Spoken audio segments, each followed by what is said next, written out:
স্বৈরাচারী হাসিনা এবং আওয়ামী লীগ যেই কালাকানুন করে, যেই সমস্ত অন্যায় আচরণ করেছে, গুম খুন করেছে, সেই সমস্ত কালাকানুন তারা প্রয়োগ করে জনগণের অধিকার লঙ্ঘন করেছে।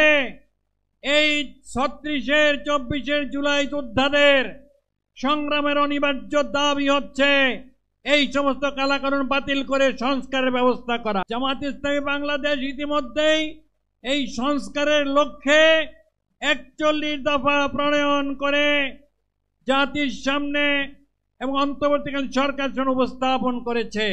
এই সংস্কারের অন্যতম একটি হচ্ছে 7 দফার 1 দফা। জামাত আইন অঙ্গনে আইনি সংস্কারের জন্য যে দাবি করছে তা হচ্ছে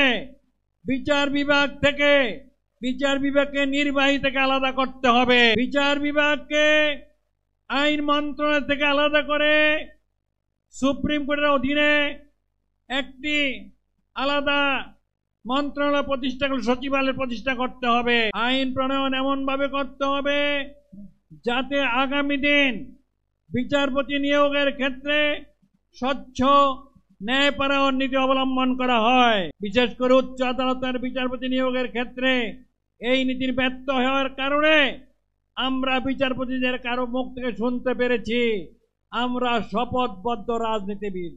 মনে পড়ে আপনাদের কথা? একজন বিচারপতি বলেছিল যে আমরা শপথবদ্ধ রাজনীতিবিদ।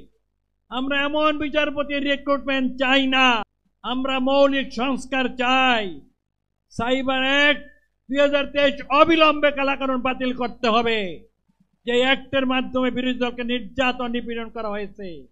সংগ্রামী ভাই ও বন্ধুগণ, নির্বাচন কমিশনে ব্যাপক সংস্কার করতে হবে, পুলিশে সংস্কার করতে হবে, র্যাবের মধ্যে সংস্কার করতে হবে, জনপ্রশাসনের সংস্কার করতে হবে। আমরা নির্বাচন কমিশনে এমন সংস্কার চাই যাতে 14 সাল 18 সাল 23-এর মতো আর কোন নির্বাচনী তামাশা জাতিকে দেখতে না হয়। এটা স্বচ্ছ, এটা গ্রহণযোগ্য, অংশগ্রহণমূলক নির্বাচন চাই, কোন তামাশার নির্বাচন আমরা চাই না। এই জন্য জামাত ইসলামী বাংলাদেশ মৌলিক সংস্কারের কথা বলেছে। এই সংস্কার না হলে অর্থবহ নির্বাচন সম্ভব হবে না। সুতরাং অবিলম্বে জামাত ঘোষিত এই 7 দফাকে মেনে নেওয়ার জন্য আমরা দাবি জানাচ্ছি এবং এই 7 দফা বাস্তবায়নের জন্য সংগ্রাম করার জন্য আপনার সবাইকে আমরা আহ্বান জানাচ্ছি।